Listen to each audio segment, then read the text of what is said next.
Hello everyone. I welcome you all in our very first lecture of Applied Mathematics in second semester. Dear students, in today's lecture we are going to start our first unit, differential calculus, and today we are going to learn the topic functions and limits. तर विद्यार्थी मित्रांनो, second सेमिस्टरमधल्या आपल्या या first लेक्चरमध्ये आपण differential calculus या युनिटला सुरुवात करणार आहोत आणि त्यातला फंक्शन्स अँड लिमिट्स हा टॉपिक आज आपण इथे पाहणार आहोत. चला तर मग सुरुवात करूया. Some important definitions. सुरुवातीला आपण काही डेफिनेशन्स पाहतोय. तर फर्स्ट डेफिनेशन आहे variables. The variable is the quantity which changes its value from time to time. Variable म्हणजे अशी क्वांटिटी जी वेळेनुसार बदलत जाते. आता for example the temperature of a city. एखाद्या शहराचं तापमान ही जी क्वांटिटी आहे ते व्हॅरिएबल आहे, म्हणजे तापमान हे नेहमी बदलत असतं. त्याचबरोबर सेकंड एक्झाम्पल आहे व्हॅरिएबलचा एज ऑफ ए पर्सन. व्यक्तीचं वय हे देखील चेंज होत असतं. त्यानंतर सेकंड डेफिनेशन आहे constants. The quantity which do not changes its value with time and space is called constants. Constant म्हणजे अशी क्वांटिटी ज्याची व्हॅल्यू चेंज होत नाही. For example weight of a particular object. एखाद्या वस्तूचं वजन हे नेहमी सारखंच असतं, ते अजिबात बदलत नाही. त्याचबरोबर सेकंड एक्झाम्पल आहे area of a certain plot. एखाद्या प्लॉटचा एरिया क्षेत्रफळ जो काही असेल तो फिक्स असतो, चेंज होत नाही. So these are the examples of constants and variables. Now types of constants. कॉन्स्टंटचे आपण इथे टाईप पाहणार आहोत. तर कॉन्स्टंटचे दोन टाईप्स आहेत. फर्स्ट टाईप आहे तो म्हणजे प्युअर कॉन्स्टंट आणि सेकंड टाईप आहे तो म्हणजे आर्बिट्ररी कॉन्स्टंट. तर आता हे दोन कॉन्स्टंट्स कसे असतात ते आपण इथे डेफिनेशनच्या थ्रू पाहूया. So first of all what is mean by arbitrary constants. The variable which has fixed value in one place of study but different in another place of study is called an arbitrary constant. आता असा variable म्हणजे तो constant तर आहे परंतु arbitrary आहे, म्हणजे त्याची व्हॅल्यू एका ठिकाणी एक असेल तर दुसऱ्या ठिकाणी दुसरी असू शकते. फॉर एक्झाम्पल इथं y is equal to mx plus c हे लाईनचं इक्वेशन दिलं आहे. तर या इक्वेशनमध्ये तुम्ही बघू शकता m आणि c हे जे दोन काही कॉन्स्टंट्स आहेत ते आर्बिट्ररी कॉन्स्टंट आहेत, कारण हे जे आहे ते लाईनचं इक्वेशन आहे. जर लाईनची पोझिशन आपण थोडीफार जर चेंज केली तर हे m आणि c बदलू शकतात. So these m and c, both these constants are arbitrary constant. Then pure constants. The variable which has fixed value anywhere anytime is called a pure constant. Pure constant म्हणजे त्याची value कुठेही बदलत नाही. For example जसं इथं m आणि c ची value जर आपण लाईनची पोझिशन चेंज केली तर बदलू शकतं, त्याप्रमाणे प्युअर कॉन्स्टंटमध्ये ते चेंज होत नाहीत. त्याची व्हॅल्यू ही फिक्स असते any time anywhere. For example the value of pi and the counting numbers. पायची व्हॅल्यू आपल्या सर्वांना माहिती आहे 3.14 जे आपण यूज करत असतो. त्याचबरोबर पाय इज इक्वल टू आपण 22/7 ही देखील व्हॅल्यू वापरत असतो. तर हे जे काही पायची व्हॅल्यू आहे ते प्युअर कॉन्स्टंट आहे. त्याचबरोबर काउंटिंग नंबर्स म्हणजेच नॅचरल नंबर्स 1 2 3 जे आपण काउंट करण्यासाठी यूज करतो, हे सर्व जे नंबर्स आहेत ते प्युअर कॉन्स्टंट्स आहेत. त्यानंतर डेफिनेशन ऑफ फंक्शन. फंक्शनची डेफिनेशन काय आहे आपण ते पाहूयात. If A and B are two non empty sets such that every element of the set A is related to one and only one element of the set B, then the relation is called as function from set A to set B. आता हे फंक्शनची definition काय सांगते. जर दोन non empty sets असतील, आता set म्हणजे संच, नॉन एम्प्टी मीन्स त्या सेटमध्ये एक ना एक तरी एलिमेंट असायला पाहिजे, तो सेट रिकामा नकोय.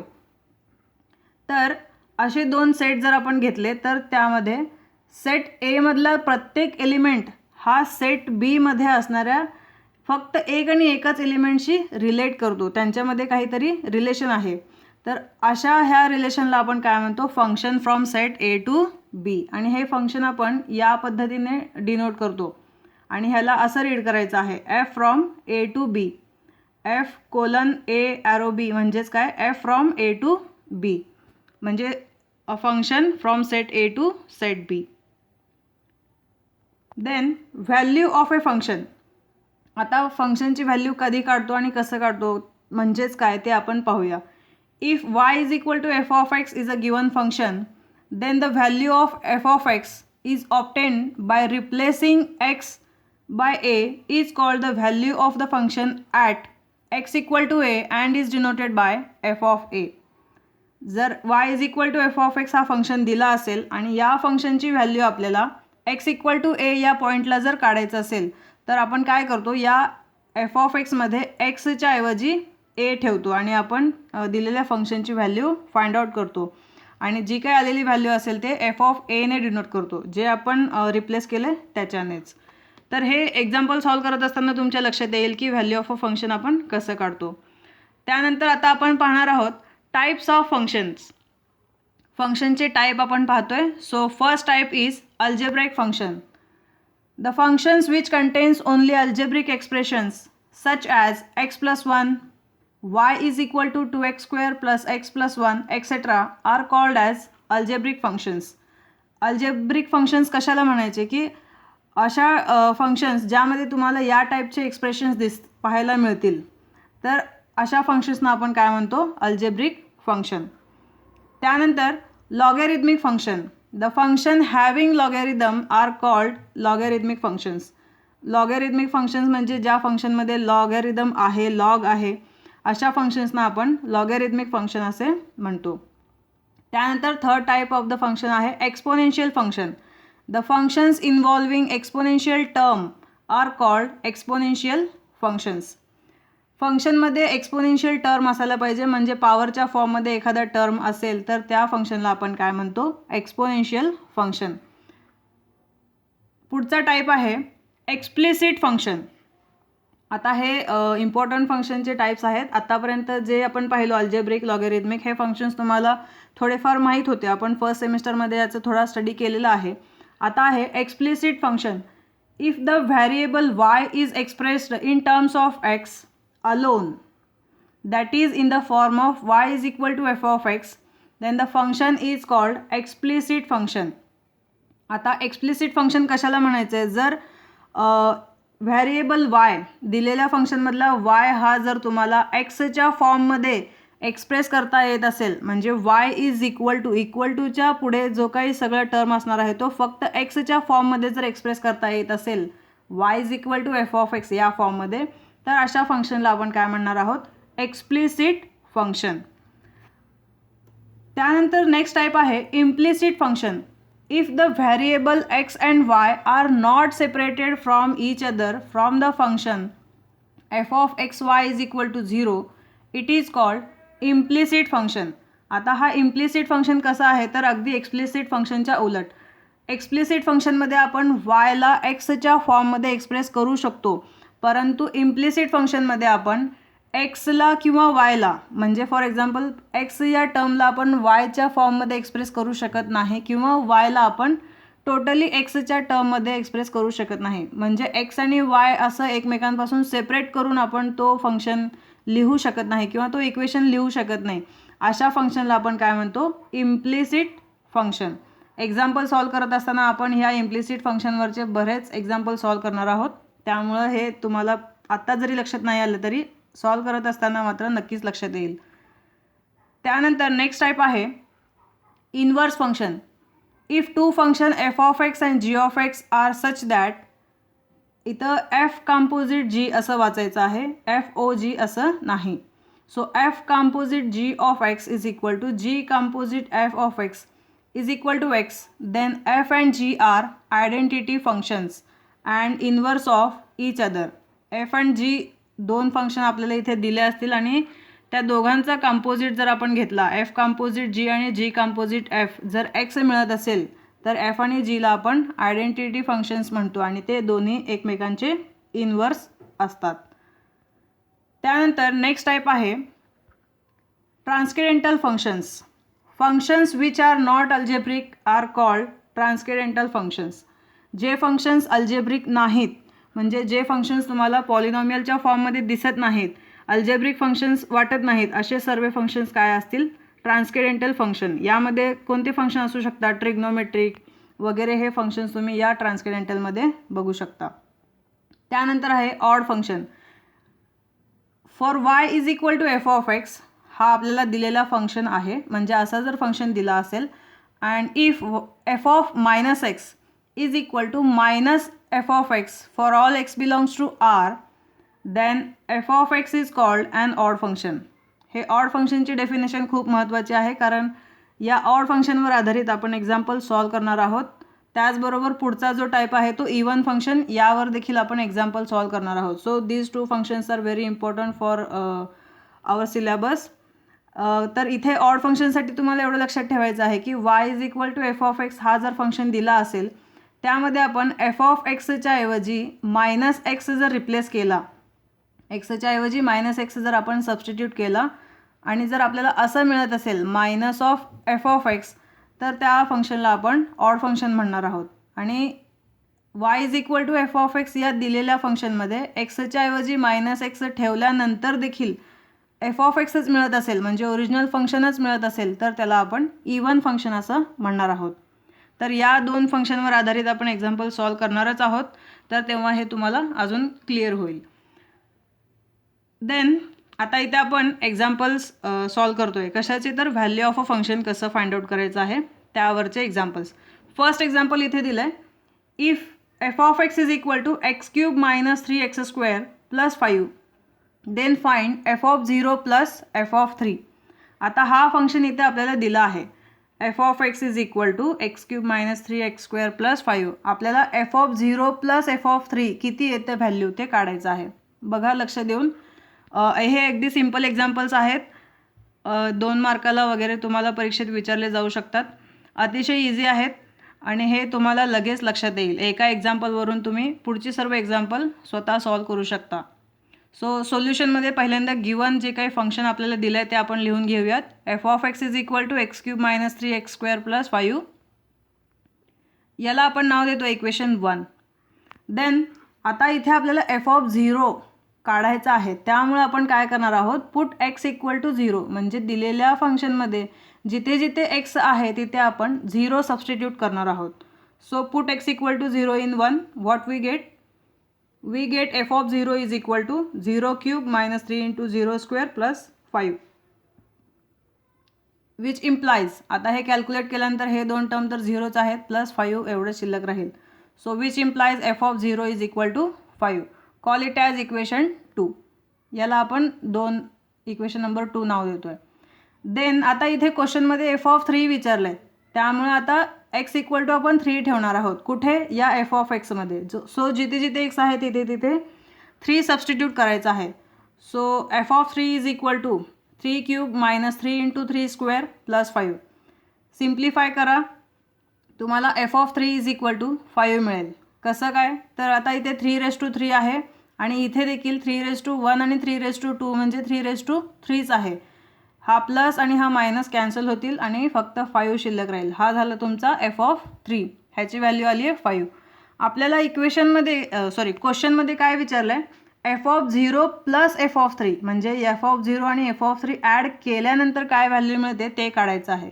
सो फ्रॉम 2 अँड 3 या इक्वेशन 2 आणि इक्वेशन 3, म्हणजे एफ ऑफ 0 एफ ऑफ 3 वरून आपण काय सांगू शकतो, ॲडिशन करायची आहे. So F of 0 plus F of 3 is equal to, ह्यांच्या व्हॅल्यूज ठेवल्यात. एफ ऑफ 0 5 आहे आणि एफ ऑफ 3 देखील 5च आहे. So F of 0 plus F of 3 is equal to 10. तर हा झाला आपला फायनल आन्सर. तर अशा प्रकारे इतकं सोपं आहे की जी आपल्याला व्हॅल्यू काढायला सांगितली आहे तीच व्हॅल्यू एक्सच्या ठिकाणी दिलेल्या फंक्शनमध्ये सबस्टिट्यूट करायचा आहे. Now next example is f of x is equal to x square plus 9 upon square root of x minus 3. Then find f of 4 plus f of 5.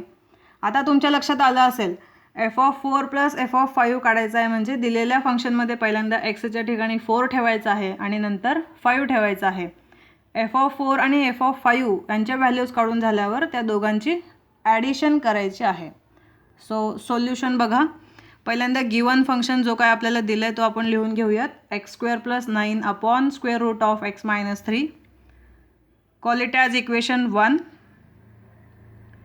Put x equal to 4 in 1. आता तुमच्या लक्षात आलं आहे की एक्सच्या ठिकाणी 4 का ठेवायचे, कारण आपल्याला एफ ऑफ 4ची व्हॅल्यू काढायची आहे. सो पुट करा F of 4 is equal to x square दिलं आहे म्हणजेच 4 square plus 9 square root of x minus 3 आहे म्हणजे square root of 4 minus 3. X जिथे जिथे आहे तिथे आपण 4 सबस्टिट्यूट केलं आहे. सिम्प्लिफाय करा. 4 स्क्वेअर म्हणजेच 16 प्लस 9. 16 प्लस 9 इज 25 आणि स्क्वेअर रूट ऑफ 4 मायनस 3 म्हणजे 1 आणि 1चा स्क्वेअर रूट 1च आहे. सो एफ ऑफ 4 आपल्याला इथे किती मिळालं आहे तर 25 मिळालेला आहे. Now call it as equation 2. Then put x equal to 5 in 1. आता एक्स इक्वल टू 5 सबस्टिट्यूट करायचे कारण एफ ऑफ 5 आपल्याला काढायचे. So F of 5 is equal to जिथे जिथे पुन्हा एक्स आहे या इक्वेशनमध्ये फर्स्ट इक्वेशनमध्ये तिथे 5 सबस्टिट्यूट करायचं आहे. So what we get F of 5 is equal to 34 upon root 2. आता इथे बघा 5चा वर्ग किती आहे 25 प्लस 9 म्हणजेच 34 आणि स्क्वेअर रूट ऑफ 5 मायनस 3 5 वजा 3 2 आलेलं आहे आणि 2चा वर्गमूळ आपल्याला माहीत नाही म्हणून हे 2 वर्गमुळातच ठेवलेलं आहे. Call it as equation number 3. So F of 4 आणि एफ ऑफ 5 आपण काढला आहे पण आता आपल्याला यांची ॲडिशन करायची आहे. So from 2 and 3 f of 4 plus F of 5 is equal to 25 plus 34 upon root 2. हे इतकंच ठेवलं तरी चालेल. इथे सिम्प्लिफाय म्हणजे डिनॉमिनेटर इक्वल करून सिम्प्लिफाय करायची काहीच आवश्यकता नाही आहे. एवढंच ठेवलं तरी चालेल. सो इथे आपण F of 4 plus F of 5ची व्हॅल्यू फाइंड आउट केली आहे 25 प्लस 34 अपॉन रूट 2. त्यानंतर थर्ड एक्झाम्पल दिलं आहे.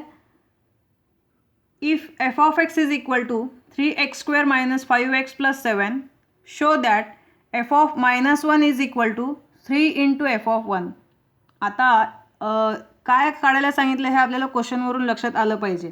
शो दॅट म्हणलं म्हणजे आपल्याला इथे प्रूव्ह करायचं आहे पण प्रूव्ह करण्या अगोदर आपल्याकडे ह्या व्हॅल्यूज असणं आवश्यक आहे. कोणत्या एफ ऑफ मायनस 1 आणि एफ ऑफ 1. मग ह्यावरून आपल्याला कळेल की पहिल्यांदा एफ ऑफ मायनस 1 काढायचं याचा अर्थ एक्सच्या ऐवजी -1 ठेवायचं आहे आणि त्यानंतर एक्सच्या ऐवजी 1 ठेवायचं आहे. तर हे स्टेप्स आधी आपण करून घेऊया. सो सोल्युशनमध्ये पहिल्यांदा गिवन फंक्शन लिहा त्यानंतर याला इक्वेशन नंबर 1 म्हणा. So put x equal to -1 in 1. -1 का ठेवतो आहे कारण एफ ऑफ -1 काढायचा आहे. So F of -1 is equal to 3 into -1 it's square -5 into -1 plus 1. जिथे जिथे एक्स आहे तिथे तिथे -1 आपण इथे ठेवलेलं आहे. सिम्प्लिफाय करा. आपल्याला काय मिळेल f of -1 is equal to 15 एवढा आन्सर मिळेल. तुम्ही कॅल्सीचा वापर देखील इथे करू शकता किंवा असंच कॅल्सीचा वापर न करता पण इथे तुम्हाला आन्सर मिळेल. 1चा स्क्वेअर -1चा square 1. So 3 into 1 is 3 minus plus 3 plus 5 8 आणि 8 plus 7 15. So call it as equation number 2. Then put x equal to 1 in 1. Equation 1मध्ये एक्सच्या ठिकाणी 1 ठेवायचं आहे. So F of 1 is equal to 3 into 1 square -5 into 1 plus 7. आता 3 - 5 म्हणजे -2 plus 7 किती येणार आहे इथं 5. So F of 1 is equal to 5 आपल्याला व्हॅल्यू मिळाली. आता आपल्याला प्रूव्ह करायचं आहे की एफ ऑफ -1 आणि 3 इंटू एफ ऑफ 1 ह्या दोघांची व्हॅल्यूज इक्वल येतात. तर आपल्याकडे तर एफ ऑफ 1 आहे तर त्यासाठी पहिल्यांदा 3 इंटू एफ ऑफ 1 काढून घ्यावं लागेल. याचा अर्थ या एफ ऑफ 1ला 3ने मल्टिप्लाय करावं लागेल. So multiply above equation by 3 on both sides. या इक्वेशनला F of 1 is equal to 5 याला दोन्ही साईडला म्हणजे LHS आणि RHSला 3ने मल्टिप्लाय करायचं आहे. So we get 3 into f of 1 is equal to 3 into 5. दोन्ही साईडला आपण 3ने मल्टिप्लाय केलं आहे. 3ने कावर मल्टिप्लाय केलं आहे कारण इथे 3 इंटू एफ ऑफ 1 ह्याची व्हॅल्यू एफ ऑफ -1 बरोबर येते हे आपल्याला दाखवायचं आहे. So which implies 3 into f of 1 is equal to 15. 3 5 are 15. So call it as equation 3. Then from 2 and 3 f of -1 is equal to 3 into f of 1.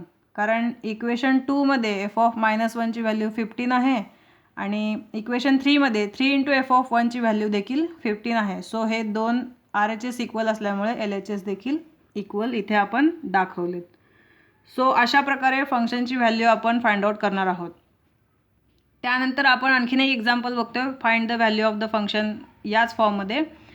If f of x is equal to 16 raise to x plus log x to the base 4 then find f of 1/2. जे find करायला सांगितलं त्यावरून आपल्या लक्षात येतं की एक्सच्या ठिकाणी काय ठेवायचं आहे. तर सोल्युशन बघा. पहिल्यांदा गिवन इक्वेशन फंक्शन लिहा. F of x equal to 16 raise to x plus log x to the base 4. याला म्हणायचं इक्वेशन 1. सो एफ ऑफ 1/2 काढायचं आहे, त्यामुळं put x equal to 1/2 in given function. We get F of 1/2 is equal to 16 raise to 1/2 plus log 1/2 to the base 4. Simplify करा. F of 1/2 is equal to, आता 16 raise to 1/2 म्हणजे square root of 16 आणि plus इथे काय केलं आहे, Y लिहिलेला आहे. आता हा वाय कुठून आला, तर या log of 1/2 to the base 4लाच मी वाय असं कन्सिडर केलं आहे. बघा इथे मी लिहून सांगते तुम्हाला. Where Y is equal to this is log of 1/2 to the base 4. तर पहिल्यांदा हे वाय सिम्प्लिफाय करून घेणार आहे, मग या वायची व्हॅल्यू मी इथं 2मध्ये ठेवणार आहे. तर काय मिळेल आपल्याला, 1/2 is equal to 4 raise to y. आता हे कसं आलं, तर फर्स्ट सेमिस्टरमध्ये आपण लॉगेरिदम हा चॅप्टर अभ्यासला आहे. त्यामध्ये आपण बघितलं होतं की x is equal to log Y असेल तर त्यालाच आपण एक्सपोनेन्शियल फॉर्ममध्ये कसं लिहितो, A raise to X is equal to Y. This is a logarithmic form and this is exponential form. So here we have given logarithmic form. हा logarithmic फॉर्ममध्ये दिलेला आहे आणि त्याला आपण इथे एक्सपोनेन्शियल फॉर्ममध्ये लिहून घेतलेला आहे. सो 1/2 is equal to 4 raise to y मला मिळाला. आता इथे या 2ला डिनॉमिनेटरच्या 2ला मी काय केलं, न्यूमरेटरला लिहिलेलं आहे. सो 2 रेज टू काय होईल, ते -1 होईल, विच इज इक्वल टू या 4ला मी 2चा स्क्वेअर लिहिलं आहे आणि raise to y as it is. So which implies, आता इथे बघू शकता बेस सेम आहे, दोन्हीकडे बेस काय आहे, 2 आहे आणि पॉवर काय आहे, इथे -1 आणि इथे 2y. So which implies -1 is equal to 2y. Base जर सेम असेल तर आपण पॉवर इक्वल दाखवतो.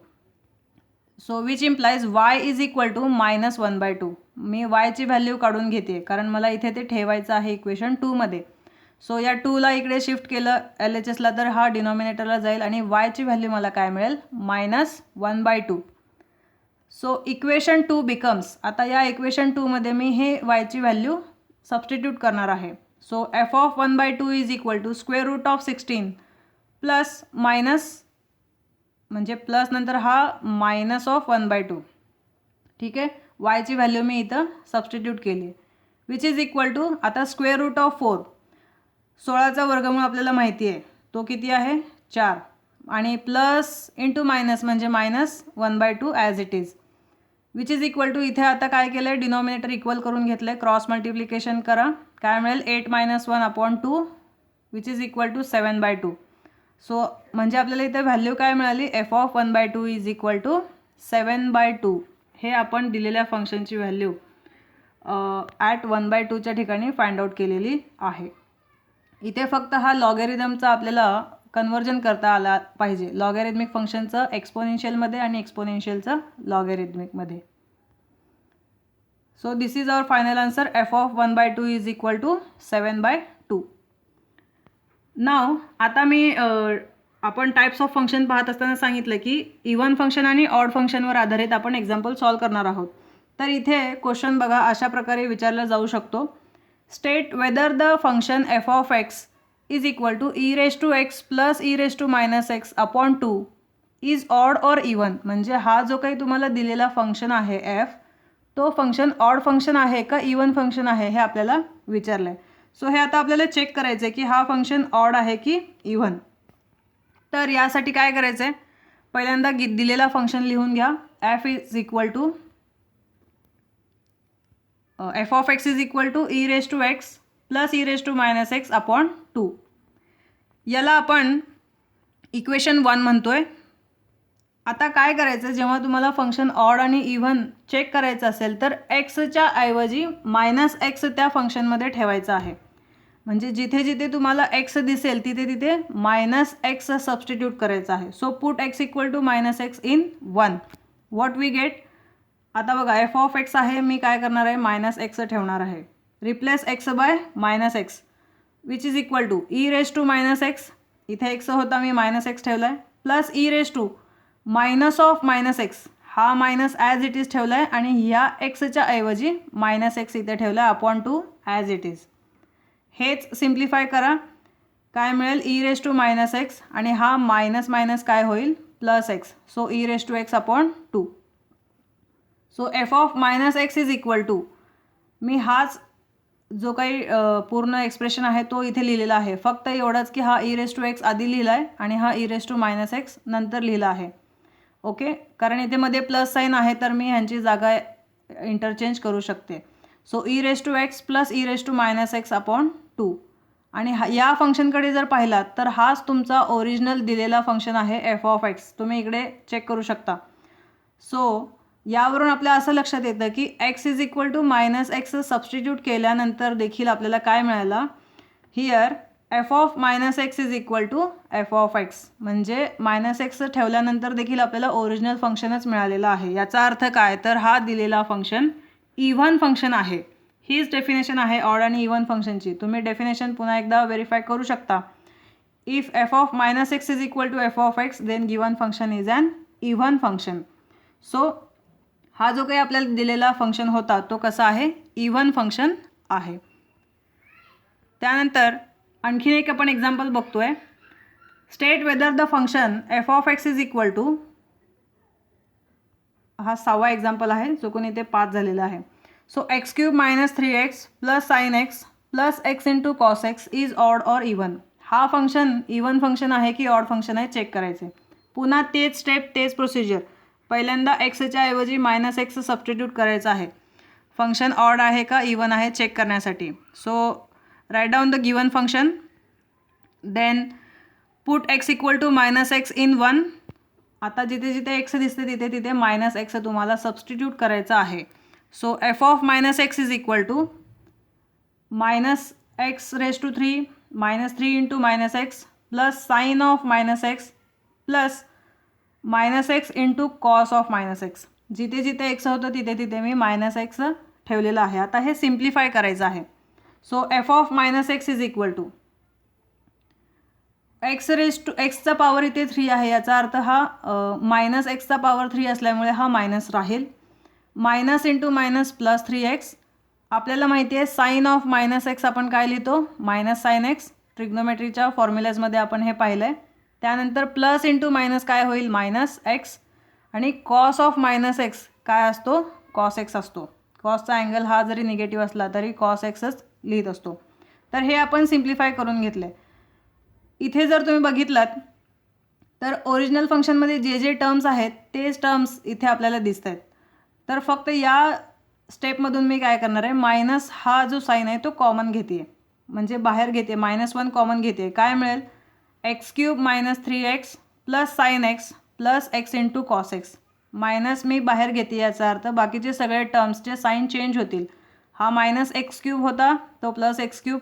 हा प्लस 3x होता तो मायनस 3x. हा मायनसचा प्लस हा मायनसचा प्लस. तर इथं ऑब्झर्व केलं तर असं लक्षात येईल हा मायनस सोडला तर ब्रॅकेटमधला जो काही फंक्शन आहे तोच आपला दिलेला फंक्शन आहे f of x. So minus f of x. Here f of minus x is equal to minus f of x. म्हणजे इथे मायनस एक्स सबस्टिट्यूट केल्यानंतर आपल्याला दिलेला फंक्शन विथ निगेटिव्ह साईन मिळालेला आहे minus of f of x. So that means given function is an odd function. जर या फॉर्ममध्ये f of minus x is equal to minus f of x असं जर आपल्याला मिळत असेल तर दिलेला फंक्शन काय असतो? ऑड फंक्शन असतो. तर अशा प्रकारे आपण व्हॅल्यू ऑफ अ फंक्शन कसे काढायचे आणि दिलेला फंक्शन ऑड फंक्शन आहे की इव्हन फंक्शन हे कसं चेक करायचं हे आपण आजच्या या सुरुवातीच्या व्हिडिओमध्ये पाहिलेत. अगदी बेसिक टॉपिक सुरुवात केली आहे आपण आणि हे अतिशय इझी आहे. हा व्हिडिओ तुम्ही पहिल्यांदा जर पाहत असाल तर व्यवस्थित लक्षपूर्वक पाहिलात तर सर्व एक्झाम्पल्स तुम्ही न बघता स्वतःहून सॉल्व करू शकता. तर इथे मी तुम्हाला होमवर्कसाठी एक्झाम्पल्स देते. फंक्शनची व्हॅल्यूज फाइंड आउट करायचे आहेत आणि त्याचबरोबर दिलेले फंक्शन हे ऑड फंक्शन आहेत की इवन फंक्शन आहेत हे चेक करायचं आहे. तर हे इथे 9 एक्झाम्पल्स मी दिले. चेक करा, व्हॅल्यूज काढा या फंक्शन्सची. f(2) प्लस f(-2) याचा अर्थ फंक्शनमध्ये पहिल्यांदा 2 ठेवायचं आहे, नंतर -2 ठेवायचं आहे आणि ॲड करायचे आहे. काय येते व्हॅल्यू हे चेक करायचं आहे. तर ह्या सर्व फंक्शनच्या व्हॅल्यूज तुम्हाला या पॉईंट्सला काढायच्या आहेत. सॉल्व करा आणि तुम्ही हे मला फोटो सॉल्व करून सेंड करा. याचे आन्सर्स आपण व्हेरीफाय करूयात. त्याचबरोबर इथे दिलेले फंक्शन ऑड फंक्शन आहेत का इवन फंक्शन आहेत हे चेक करायचं आहे. त्यासाठी इथे मी 3 फंक्शन्स दिलेत. तर या तिन्ही फंक्शनमध्ये तुम्हाला एक्सच्या ऐवजी -x ठेवून चेक करायचं आहे की f(-x) इज इक्वल टू काय मिळतो. ओरिजिनल फंक्शन f(x) मिळत असेल तर इवन फंक्शन आणि -f(x) मिळत असेल तर ऑड फंक्शन. व्हेरीफाय करा आणि याचे आन्सर्स तुम्ही सेंड करा. तर नेक्स्ट व्हिडिओमध्ये आपण पुढचा टॉपिक अभ्यासणार आहोत. So thank you.